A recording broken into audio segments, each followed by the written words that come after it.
Some people have asked me, if I want to do an act that is pleasing to Allah subhanahu wa ta'ala, but I would also like to earn money by doing it, does that make me sinful or make my action of worship void? Before you answer it, let me just get one thing out of the way. Any act of worship that is commanded upon everybody to do, every Muslim, such as the 5 daily prayers, the fasting, the Hajj, the hijab, the zakat, all of that, no one is permitted to do it for any gain whatsoever except solely for the sake of Allah. Let's get that out of the way. Anybody who mixes is shirk. The rest of the good deeds that are pleasing to Allah, but only some people can do them and others can't, can I get money for it? For example, if I want to be an imam of a mosque, to pray imams and lead the 5 daily prayers or some prayers, and to lead the khutbah and other work that the imam does, is this for everybody? No, only certain people. Okay, that's one example. Another example, if I want to teach the Quran to people, students, and I want to get paid for it, can everybody do it?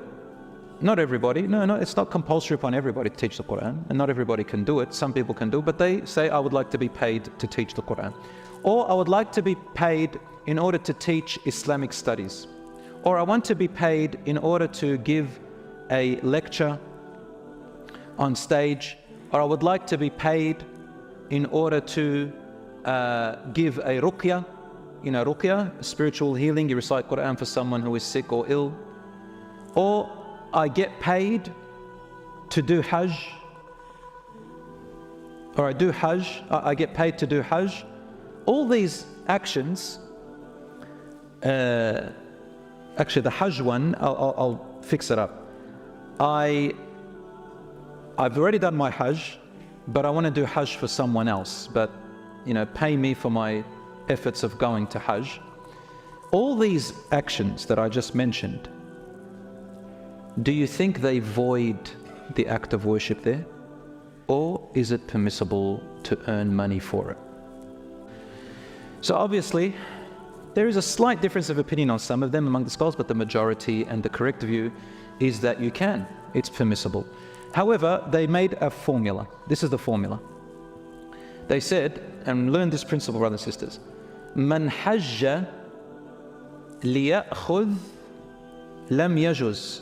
وَمَنْ أَخَذَ لِيَحُجْ جَازٍ. For those of you who know Arabic, مَنْ حَجَّ لِيَأْخُذْ لَمْ يَجُزْ وَمَنْ أَخَذَ لِيَحُجْ جَازٍ. Whoever goes to Hajj in order to get paid, it's not allowed. But whoever gets paid in order to go to Hajj, it is allowed. So it comes down to the intention.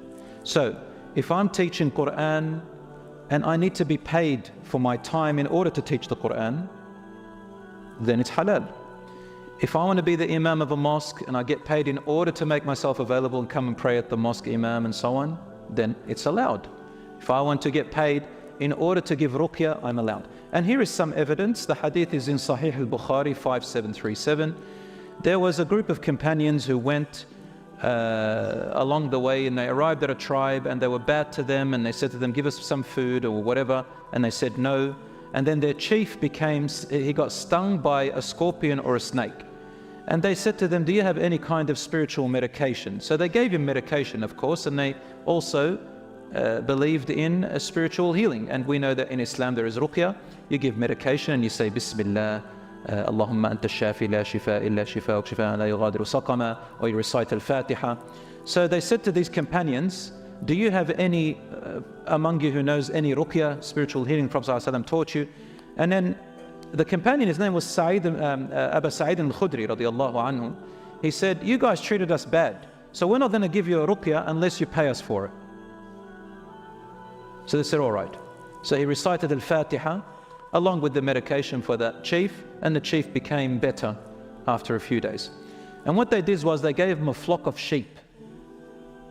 So they said, okay, we'll take it with us, but we're not going to accept it we might return it until we ask the Messenger ﷺ this is allowed. So they went back, and some of the companions said to him, Ya Abu Sa'id al-Khudri, you took this reward for Quran, it's haram, taking money for Quran.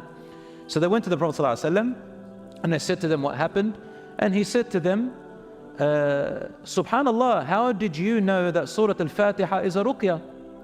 Take the flock of sheep and I'll also take some of it from you. What does it mean to take some of it? In order to prove to them that even if the Rasul ﷺ took from it, then it is halal.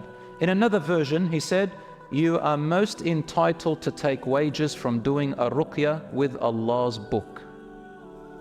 And the best type of work. So some people, they can do any other job, but they choose to do a job that is beneficial and rewarding religiously for people, then Allah rewards these people for choosing that job. Not the other way around. I've heard some people, they say, oh, it's haram, it's impermissible. No, it's not. No, it's not. So long as the intention is right. To benefit people with the Quran and earn money in order to continue it. May Allah subhanahu wa ta'ala reward you, my brothers and sisters, and I apologize for taking too long. Inshallah, next week, we're going to move on to the next hadith. Of course, we'll share with you the topic, inshallah.